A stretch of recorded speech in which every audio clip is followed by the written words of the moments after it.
വിശദമായ വാർത്തകളിലേക്ക്. രാജ്യം ഉറ്റുനോക്കുന്ന JNU വിദ്യാർത്ഥി യൂണിയൻ തെരഞ്ഞെടുപ്പിൽ SFI AISA സഖ്യം വൻ വിജയത്തിലേക്ക്. കൗൺസിലർ സീറ്റുകളിൽ 15-ൽ 14 സഖ്യത്തിന് വൻ ലീഡ്. വോട്ടെണ്ണൽ പുരോഗമിക്കുകയാണ്. നാളെയാണ് അന്തിമ ഫലം വരിക. വിവരങ്ങളുമായി ഇപ്പോൾ ഞങ്ങളുടെ പ്രതിനിധി മനു ശങ്കരൻ ചേരുന്നു. മനു, എങ്ങനെ JNU? JNU എന്തായാലും ഇടതു സഖ്യത്തിന് വൻ മുന്നേറ്റം ഉണ്ടാകുന്നു എന്നാണ് നിലവിലെ കണക്കുകൾ വ്യക്തമാക്കുന്നത്. നിലവിൽ ആദ്യഘട്ട വോട്ടെണ്ണൽ ഫലസൂചനകൾ പുറത്തു വരുമ്പോൾ ലഭ്യമാകുന്ന വിവരങ്ങൾ SFI AISA സഖ്യം കൗൺസിലർ സീറ്റുകളിൽ പൂർണ്ണമായി തന്നെ വിജയം ഉറപ്പിച്ചിരിക്കുന്നു എന്നാണ് വ്യക്തമാകുന്നത്. 15 കൗൺസിലർ സീറ്റുകളിലെ വോട്ടെണ്ണലാണ് ഏകദേശം പൂർത്തിയായിരിക്കുന്നത്. ഇതിൽ 14 SFI AISA സഖ്യം പൂർണ്ണമായി തന്നെ വിജയം ഉറപ്പിച്ചിരിക്കുന്നു എന്നാണ് വ്യക്തമാകുന്നത്.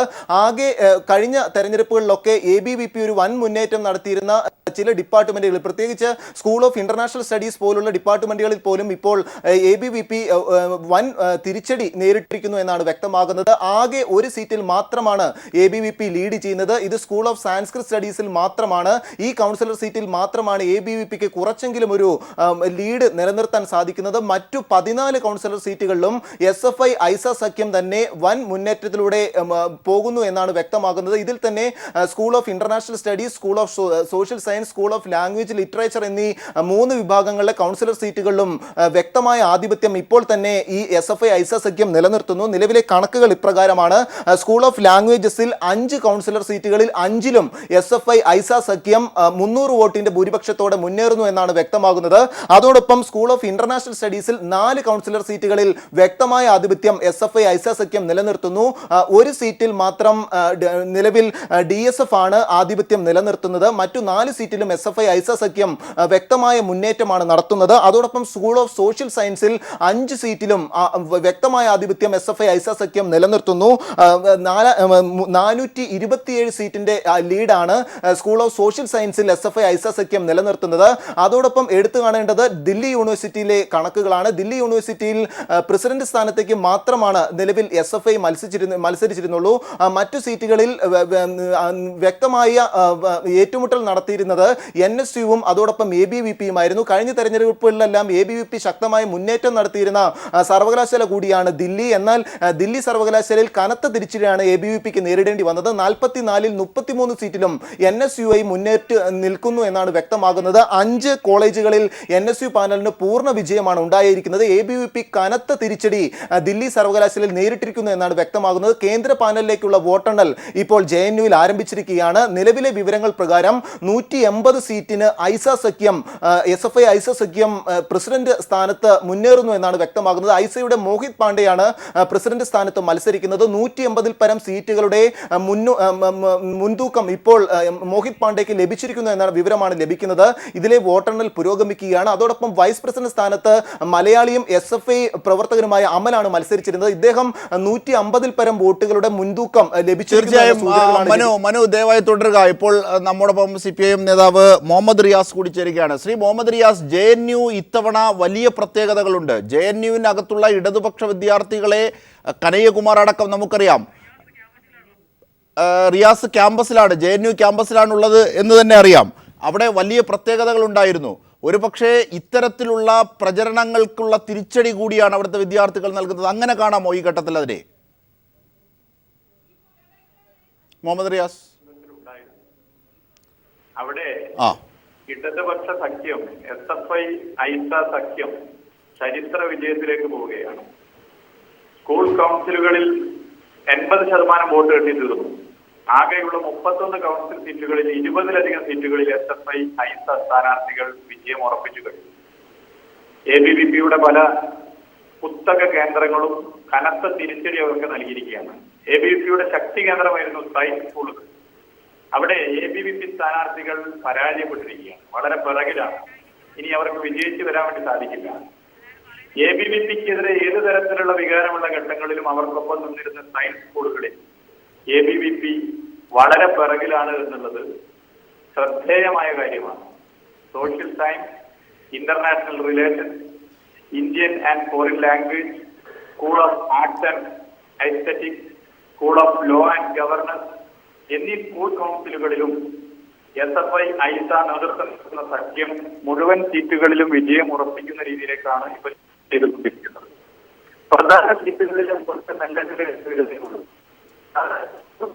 തെരഞ്ഞെടുപ്പിന്റെ ട്രെൻഡ് തന്നെയാണ് പ്രധാന ജനറൽ സീറ്റുകളിലേക്കും വരിക എന്നുള്ള കാര്യത്തിൽ സംശയമില്ല. അങ്ങനെ പരിശോധിക്കുന്ന സമയത്ത് JNU സർവകലാശാലയിലെ കഴിഞ്ഞ സംഘടനാ പ്രവർത്തനവും മറ്റു രാഷ്ട്രീയ ഇടപെടലുകളും അവിടെ മാത്രമല്ല ചർച്ച ചെയ്യപ്പെട്ടിരുന്നത്, നമ്മുടെ രാജ്യത്താകെ ചർച്ച ചെയ്യപ്പെട്ടിരുന്നു.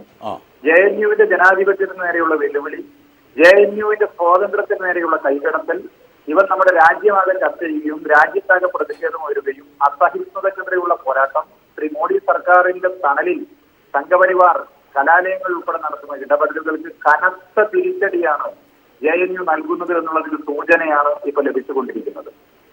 തീർച്ചയായും മുഹമ്മദ് റിയാസ്, വളരെ നന്ദി ഈ ഘട്ടത്തിൽ ഞങ്ങളോട് സഹകരിച്ചതിന്. JNUവിലും ദില്ലി സർവകലാശാലയിലും സംഘപരിവാർ വിദ്യാർത്ഥി സംഘടനയായ ABVPക്ക് കനത്ത തിരിച്ചടി. JNUവിൽ SFI AISA സഖ്യം വൻ വിജയത്തിലേക്ക്. ഇതിൻ്റെയൊക്കെ വിശദാംശങ്ങളാണ് മനു ശങ്കരൻ ഞങ്ങളുടെ പ്രതിനിധി നൽകിയത്. ഒപ്പം പ്രതികരിച്ചത് മുഹമ്മദ് റിയാസ്. മറ്റൊരു വാർത്തയിലേക്ക്. കണ്ണൂർ തലശ്ശേരിയിൽ തെരുവുനായയുടെ ആക്രമണം. നാടോടി സ്ത്രീയെയാണ് തെരുവുനായക്കൂട്ടം ആക്രമിച്ചത്. വിവരങ്ങൾ ജോഷില നൽകും. ജോഷില, എന്തായിരുന്നു സംഭവം? മമ്പറം പാലത്തിനടുത്താണ് സംഭവം ഉണ്ടായിട്ടുള്ളത്. ഇന്ന് പുലർച്ചെയാണ് സംഭവം നടന്നത്. ഉറങ്ങിക്കിടക്കുകയായിരുന്ന നാടോടി സ്ത്രീ രാധയെ ഒരു കൂട്ടം പട്ടികൾ ആക്രമിക്കുകയായിരുന്നു. തെരുവ് നായകൾ ആക്രമിച്ച് പരിക്കേൽപ്പിക്കുകയായിരുന്നു. മുഖത്ത് ആണ് പരിക്കേറ്റിട്ടുള്ളത്. മുഖത്താണ് കടിയേറ്റിട്ടുള്ളത്. പരിക്ക് ഗുരുതരമാണ് എന്നാണ് അറിയാൻ കഴിയുന്നത്. അതുകൊണ്ട് തന്നെ ചിലപ്പോൾ കോഴിക്കോട് മെഡിക്കൽ കോളേജ് ആശുപത്രിയിലേക്ക് രാധയെ മാറ്റാൻ സാധ്യതയുണ്ട്. അതായത് മുഖത്താണോ ഈ സ്ത്രീക്ക് പരിക്കേറ്റത്? തീർച്ചയായും അജിത്, സ്ത്രീയുടെ മുഖത്താണ് പരിക്കേറ്റുള്ളത്. മൂക്കിന് താഴെയുള്ള ഭാഗം നായ്ക്കൾ കടിച്ചെടുത്ത നിലയിലാണുള്ളത്. ഇവരെ അല്പസമയത്തിനകം കോഴിക്കോട് മെഡിക്കൽ കോളേജ് ആശുപത്രിയിലേക്ക് മാറ്റും എന്നാണ് അറിയാൻ കഴിഞ്ഞിട്ടുള്ളത്. ഇപ്പോൾ തലശ്ശേരി ഗവൺമെന്റ് ആശുപത്രിയിൽ ചികിത്സയിൽ കഴിയുകയാണ് രാധ. അതായത് ജോഷില, ഒരു കൂട്ടം നായ്ക്കളെത്തിയാണോ കടിച്ചത്? അതായത് അവിടെ തെരുവുനായയുടെ ശല്യം കുട്ടികളെ അടക്കം നേരത്തെയും ഉണ്ടായിരുന്ന പ്രദേശമല്ലേ? അജിംഷാദ്, നേരത്തെ തന്നെ തെരുവുനായ ശല്യം ഉണ്ടായിരുന്ന പ്രദേശമായിരുന്നു. എന്നാൽ ഈ അടുത്ത കാലത്ത് അത്രയധികം ആക്രമണങ്ങളൊന്നും തെരുവുനായകളുടെ ഭാഗത്തു നിന്നും ഉണ്ടായിട്ടില്ല. എന്നാൽ ഇന്ന് പുലർച്ചയോടുകൂടിയാണ് ഈ സംഭവം ഉണ്ടായിട്ടുള്ളത്. ഇന്ന് പുലർച്ചെ ഉറങ്ങിക്കിടക്കുകയായിരുന്ന നാടോടി സ്ത്രീയാണിവർ. തെരുവിൽ ഉറങ്ങിക്കിടക്കുകയായിരുന്ന സമയത്ത് പുലർച്ചെ നായ്ക്കൾ ആക്രമിക്കുകയായിരുന്നു. കൂട്ടമായി വന്ന് ആക്രമിക്കുകയായിരുന്നു എന്നാണ് അറിയാൻ കഴിഞ്ഞിട്ടുള്ളത്. ആരാണ് ഇവരെ രക്ഷപ്പെടുത്തി ആശുപത്രിയിൽ എത്തിച്ചത്? നാട്ടുകാരാണോ? നാട്ടുകാരാണ് അജിംഷാദ്. ഇതറിഞ്ഞ നാട്ടുകാരും സംഭവ സമയത്ത് ഓടിക്കൂടിയവരുമാണ് ആശുപത്രിയിൽ എത്തിച്ചിട്ടുള്ളത്. ശരി ജോഷിലയാണ് വിവരങ്ങൾ നൽകിയത്. കണ്ണൂരിൽ നാടോടി സ്ത്രീയെ തെരുവുനായക്കൂട്ടം കടിച്ചുപറിച്ചു. അവരുടെ ചുണ്ടുകളടക്കം തെരുവുനായ കടിച്ചുപറിച്ചു. ഗുരുതരാവസ്ഥയിൽ അവർ ആശുപത്രിയിലാണ്. ഇതിൻ്റെ വിവരങ്ങളാണ് ജോഷില നൽകിയത്. മറ്റൊരു വാർത്തയിലേക്ക്. കെ ബാബുവിൻ്റെ വിദേശയാത്ര സംബന്ധിച്ച് വിവരങ്ങൾ നൽകാൻ വിജിലൻസ് എമിഗ്രേഷൻ ഓഫീസർക്ക് കത്ത് നൽകി. ബാബുവിന് ഒന്നിൽ കൂടുതൽ പാസ്പോർട്ട് ഉണ്ടെന്ന് സംശയം. വിവരങ്ങളുമായി ഉമേഷ് ഞങ്ങളുടെ പ്രതിനിധി ചേരുന്നു. ഉമേഷ്, വളരെ ഗൗരവമായ കാര്യമാണ് 2 പാസ്പോർട്ട് കയ്യിൽ വെക്കുക എന്നത്. ഒരുപക്ഷെ അതുമായി ബന്ധപ്പെട്ട എന്തൊക്കെ സൂചനകളാണ് വിജിലൻസിന് ഈ ഘട്ടത്തിൽ ലഭിച്ചിരിക്കുന്നത്? അജിംഷാദ്, പ്രധാനമായും കെ ബാബുവിന്റെ വിദേശയാത്രകളെ കുറിച്ച് അറിയുന്നതിന് വേണ്ടിയാണ് എമിഗ്രേഷൻ ഓഫീസർക്ക് ഇത്തരത്തിലൊരു കത്ത് നൽകിയിരിക്കുന്നത്. കെ ബാബുവിന്റെ പാസ്പോർട്ട് സംബന്ധിച്ച വിവരങ്ങൾ അറിയണം എന്നുള്ളതാണ് വിജിലൻസിന്റെ തീരുമാനം. ഇദ്ദേഹം മന്ത്രിയായിരുന്ന കാലത്ത് വിവിധ സ്ഥലങ്ങളിലേക്ക് യാത്രകൾ നടത്തിയിരുന്നു. വിവിധ രാജ്യങ്ങളിലേക്ക്, സിംഗപ്പൂർ, കുവൈറ്റ് ഉൾപ്പെടെ വിവിധ രാജ്യങ്ങളിലേക്ക് യാത്ര നടത്തിയിരുന്നു. അത് സംബന്ധിച്ച് വിജിലൻസ് അന്വേഷണം നടത്തുന്നുണ്ട്. എന്തിനായിരുന്നു യാത്ര, ആരെയൊക്കെ കണ്ടു എന്നത് സംബന്ധിച്ച് വിജിലൻസ് അന്വേഷിക്കുന്നുണ്ട്. ഒപ്പം തന്നെ കൂടുതൽ പാസ്പോർട്ട് ഉണ്ടോ എന്നുള്ള സംശയം ഉണ്ട് വിജിലൻസിന്. അതിന്റെ അടിസ്ഥാനത്തിലാണ് അത്തരത്തിലൊരു അന്വേഷണം നടത്തുന്നത്. ഇതേ തുടർന്നാണ് ഇപ്പോൾ എമിഗ്രേഷൻ ഓഫീസർക്ക് കത്ത് നൽകിയിരിക്കുന്നത്. ഇത് കൂടാതെ നേരത്തെ തന്നെ ആദായ നികുതി വകുപ്പിനും ഇത്തരത്തിൽ കത്ത് നൽകിയിരിക്കുന്നു. കാരണം K Babu income tax return സംബന്ധിച്ച വിവരങ്ങൾ അറിയാൻ നേരത്തെ തന്നെ കത്ത് നൽകിയിരുന്നു. കഴിഞ്ഞ ദിവസം രജിസ്ട്രേഷൻ ഐജിക്കും കത്ത് നൽകിയിരിക്കുന്നു. ഇത്തരത്തിൽ വിവിധ വകുപ്പുകൾക്ക് കത്ത് നൽകിക്കൊണ്ട് പഴുതടച്ചുള്ള ഒരു അന്വേഷണമാണ് ഇപ്പോൾ വിജിലൻസ് നടത്തുന്നത്. അനധികൃത സ്വത്ത് സമ്പാദനം സംബന്ധിച്ച കേസായതുകൊണ്ട് തന്നെ കഴിഞ്ഞ 10 വർഷത്തെ വരുമാന സ്രോതസ്സുകളെ കുറിച്ചാണ് വിജിലൻസ് അന്വേഷിക്കുന്നത്. ഇതിന്റെ ഭാഗമായാണ് ഇപ്പോൾ ഇത്തരത്തിലുള്ള അന്വേഷണം നടക്കുന്നത്. അതായത് ഉമേഷ്, ഒരുപക്ഷെ രാജ്യദ്രോഹത്തിന്റെ പരിധിയിൽ വരെ വരാവുന്ന തരത്തിലേക്കുള്ള ഒന്നാണ് ഒന്നിൽ കൂടുതൽ പാസ്പോർട്ട് കയ്യിൽ വെക്കുക എന്നത്. അങ്ങനെയാണെങ്കിൽ ബാബുവിനെതിരെ ഒരുപക്ഷെ അത്തരത്തിൽ ബലമായ സംശയം വിജിലൻസിന്റെ റെയ്ഡിലടക്കം ലഭിച്ചിരിക്കാം. അതുകൊണ്ടാകാം ഇങ്ങനെ ഒരു നീക്കം. ഒരുപക്ഷെ കൺഫേം അല്ല എങ്കിൽ പോലും.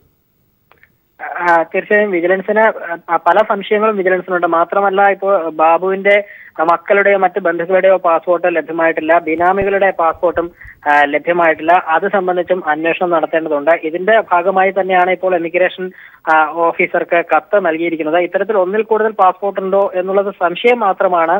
അത് സ്ഥിരീകരിക്കാൻ വേണ്ടിയാണ്, അത് സംബന്ധിച്ച് അന്വേഷണം നടത്തുന്നതിന്റെ ഭാഗമായാണ് ഇപ്പോൾ എമിഗ്രേഷൻ ഓഫീസർക്ക് കത്ത് നൽകിയിരിക്കുന്നത്. അത് സംബന്ധിച്ച് അന്തിമ കാര്യത്തിലേക്ക് എത്താറായിട്ടില്ല. എന്തായാലും അത് സംബന്ധിച്ച് അന്വേഷണം ഇപ്പോൾ നടക്കുന്നതേ ഉള്ളൂ. തീർച്ചയായും അതങ്ങനെ. ഇനി കെ ബാബുവുമായി ബന്ധപ്പെട്ട അന്വേഷണത്തിന്റെ ഏറ്റവും പുതിയ വിവരങ്ങൾ എന്തെങ്കിലും നൽകാനുണ്ടോ ഉമേഷ്?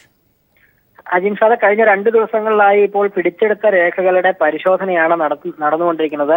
മിനിഞ്ഞാന്ന് തന്നെ ഇത് സംബന്ധിച്ച തെളിവെടുപ്പ് വിജിലൻസ് പൂർത്തിയാക്കിയിരുന്നു. പ്രത്യേകിച്ച് ബാങ്ക് ലോക്കർ അത്തരത്തിലുള്ള പരിശോധനകളെല്ലാം തന്നെ വിജിലൻസ് പൂർത്തിയാക്കിയിരിക്കുന്നു. 236ഓളം രേഖകൾ വിജിലൻസിന്റെ കയ്യിൽ ഉണ്ട്. അത് സംബന്ധിച്ച സമഗ്രമായ പരിശോധനയാണ് ഇപ്പോൾ നടക്കുന്നത്. അതിന്റെ ഭാഗമായി തന്നെയാണ് ഇപ്പോൾ രജിസ്ട്രേഷൻ ഐജിക്ക് കത്ത് നൽകുകയും എമിഗ്രേഷൻ ഓഫീസർക്ക് കത്ത് നൽകുകയും എല്ലാം ഇതിന്റെ ഭാഗമായി തന്നെയാണ് ഇപ്പോൾ വിജിലൻസ് നടത്തുന്നത്. ഈ പരിശോധനകളെല്ലാം തന്നെ ഏതാണ്ട് ഒരാഴ്ചയോളം എടുക്കും. ഒരാഴ്ചയ്ക്കുള്ളിൽ തന്നെ ഇത് പൂർത്തിയാക്കി പിന്നെ ആയിരിക്കും ചോദ്യം ചെയ്യൽ നടപടികളിലേക്കെല്ലാം വിജിലൻസ് കടക്കുക. ശരി ഉമേഷാണ് വിവരങ്ങൾ നൽകിയത്. കെ ബാബുവിന് ഒന്നിൽ കൂടുതൽ പാസ്പോർട്ട് ഉണ്ടോ എന്ന് വിജിലൻസിന് സംശയം. ചില സൂചനകൾ ലഭിച്ചതിൻ്റെ അടിസ്ഥാനത്തിൽ സ്ഥിരീകരണത്തിനായി വിജിലൻസ് എമിഗ്രേഷൻ വകുപ്പുമായി ബന്ധപ്പെട്ടിരിക്കുകയാണ്. മറ്റു പരിശോധനകളും പുരോഗമിക്കുന്നു. ഇതിൻ്റെയൊക്കെ വിവരങ്ങളാണ് ഉമേഷ് നൽകിയത്. വാർത്തകളിലേക്ക്. മൂവാറ്റുപുഴയിൽ അധ്യാപിക ശാസിച്ചതിനെ തുടർന്ന് തീ കൊളുത്തി ആത്മഹത്യയ്ക്ക് ശ്രമിച്ച +2 വിദ്യാർത്ഥിനി മരിച്ചു. വാഴക്കുളം സ്വദേശിനിയായ പെൺകുട്ടിയാണ് മരിച്ചത്. കോട്ടയം മെഡിക്കൽ കോളേജിൽ ഇൻക്വസ്റ്റിനും പോസ്റ്റ്മോർട്ടത്തിനും ശേഷം മൃതദേഹം ബന്ധുക്കൾക്ക് വിട്ടുകൊടുക്കും. Muvattupuzha government model vocational higher secondary സ്കൂളിലെ +2 വിദ്യാർത്ഥിനിയായിരുന്ന പെൺകുട്ടി പരീക്ഷയ്ക്കെത്തിയപ്പോൾ അധ്യാപിക ബാഗ് പരിശോധന നടത്തി. മൊബൈൽ ഫോൺ ഉണ്ടോ എന്നറിയാൻ മറ്റ് വിദ്യാർത്ഥികളുടെ ബാഗ് പരിശോധിക്കുന്ന കൂട്ടത്തിൽ പെൺകുട്ടിയുടെ ബാഗും പരിശോധിക്കുകയായിരുന്നു. ബാഗിൽ നിന്ന് ഒരു കത്ത് കണ്ടെടുക്കുകയും ഇതിന്റെ പേരിൽ വിദ്യാർത്ഥിനിയെ അധിക്ഷേപിക്കുകയും ചെയ്തതിനെ തുടർന്ന് മാനസിക വിഷമത്തിലായ പെൺകുട്ടി വീട്ടിലെത്തി ആത്മഹത്യയ്ക്ക് ശ്രമിക്കുകയായിരുന്നുവെന്നാണ് രക്ഷിതാക്കളുടെ പരാതി. നമ്മളോട് ചോദിച്ചു കഴിയുമ്പോൾ എന്നോട് പറഞ്ഞു എല്ലാ അച്ഛനോട് പറയാമെന്ന് പറഞ്ഞു. അങ്ങനെ എന്നോട് എല്ലാ കാര്യങ്ങളും പറഞ്ഞു. ടീച്ചർ ഇങ്ങനെ ആക്ഷേപിച്ചതിൻ്റെ പേരിലാണ്. അതിലും ഭേദം അവള് മാറ്റി നിർത്തിയ ടീച്ചർ പറഞ്ഞിരുന്നെങ്കിൽ കുഴപ്പമില്ല, 2 അടി വെച്ച് തന്നാലും എനിക്ക് കുഴപ്പമില്ലായിരുന്നു. 70% പൊള്ളലേറ്റ് കോട്ടയം മെഡിക്കൽ കോളേജിൽ ചികിത്സയിലായിരുന്ന വിദ്യാർത്ഥിനി ഇന്ന് രാവിലെ മരിച്ചു. രക്ഷിതാക്കളുടെ പരാതിയിൽ അധ്യാപികയ്ക്കെതിരെ വാഴക്കുളം പോലീസ് കേസെടുത്തിട്ടുണ്ട്. അതേസമയം അധ്യാപിക മുൻകൂർ ജാമ്യം തേടി കോടതിയെ സമീപിച്ചിട്ടുണ്ടെന്നാണ് വിവരം. News bureau, Kochi. ജോലി സമയത്തെ ഓണാഘോഷ വിഷയത്തിൽ മുഖ്യമന്ത്രിയെ പിന്തുണച്ച് MM ഹസൻ. വർഗീയമായി കാണുന്നവരാണ് തീരുമാനത്തെ എതിർക്കുന്നതെന്നും MM ഹസൻ പറഞ്ഞു. മറ്റു വാർത്തയിലേക്ക്. ഹോർട്ടികോർപ്പ് പച്ചക്കറി വില വിപണി വിലയേക്കാൾ കൂട്ടരുതെന്ന ഉത്തരവ്. കൃഷിമന്ത്രിയുടെ നിർദ്ദേശത്തെ തുടർന്ന് MD-യാണ് ഉത്തരവിറക്കിയത്. വിപണി വില കണക്കിലെടുത്ത് വേണം ഹോർട്ടികോർപ്പ് വിലയെന്നും ഉത്തരവ്. ഹോർട്ടികോർപ്പിൻ്റെ വിലയുടെ കാര്യത്തിൽ കർക്കശമായ സർക്കുലർ കൊടുത്തിട്ടുണ്ട്. അത് മാർക്കറ്റ് വിലയേക്കാളും താഴ്ന്ന വിലയിൽ മാത്രമേ കൊടുക്കാൻ പാടുള്ളൂ എന്ന് നിർദ്ദേശം കൊടുത്തിട്ടുണ്ട്. ഇപ്പോൾ രാവിലെ ഇന്ന് അമരപ്പയർ 8 രൂപ കുറവിനാണ് കൊടുക്കുന്നത്.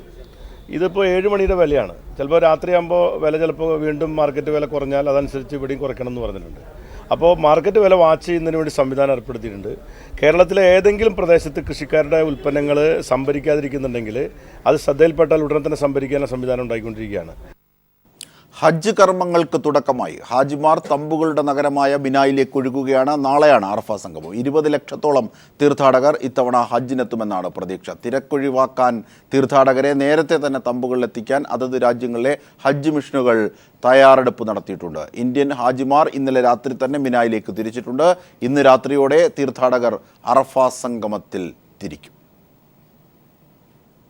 പാലക്കാട് പൊള്ളാച്ചി പാതയോട് റെയിൽവേ കടുത്ത അവഗണന തുടരുന്നു. 7 വർഷം മുടങ്ങിയ സർവീസ് പുനരാരംഭിച്ച് 9 മാസം പിന്നിട്ടിട്ടും നിർത്തിവെച്ച ട്രെയിനുകൾ ഓടിത്തുടങ്ങിയില്ല. 10 ട്രെയിനുകൾ സർവീസ് നടത്തിയ പാതയിൽ ഇപ്പോൾ ഷെഡ്യൂൾ ചെയ്യാതെ ഓടുന്നത് അമൃത എക്സ്പ്രസിൻ്റെ 2 സർവീസുകളടക്കം 4 വണ്ടികൾ മാത്രം. ഗേജ് മാറ്റം പൂർത്തിയാക്കി സർവീസ് പുനരാരംഭിച്ച പാലക്കാട് പൊള്ളാച്ചി പാതയിൽ ട്രെയിനുകൾ ഓടിത്തുടങ്ങിയിട്ട് 9 മാസം പിന്നിട്ടു.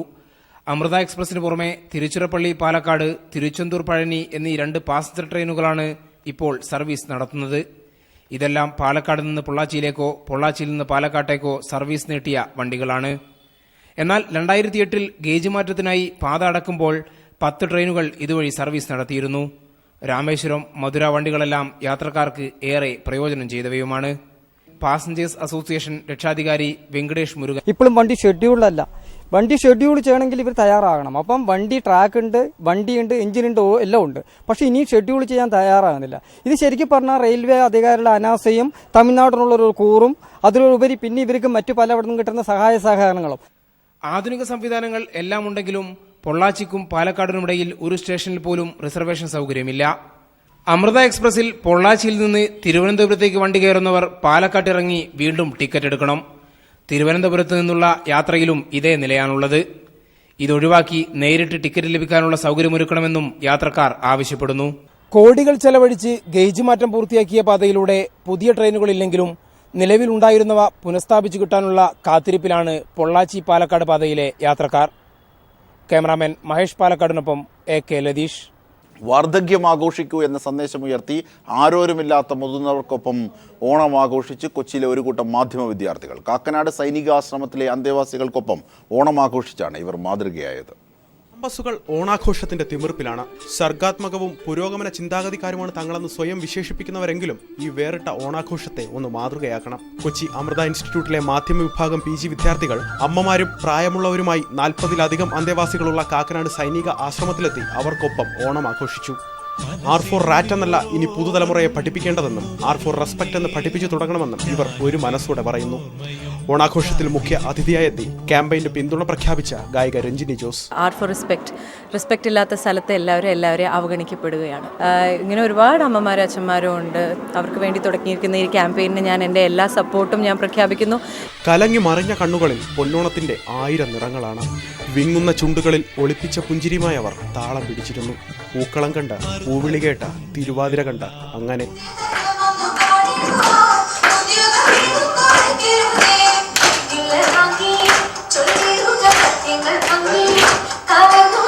തൂശനിലയിൽ ഓണസദ്യയും തൊലി ചുളുങ്ങിയ കൈകളിൽ പൊന്നോണ പുടവകളും. അപ്പോഴേക്കും ഓണനാളിന്റെ ഓർമ്മകൾ ഓടിയെത്തിയിരുന്നു.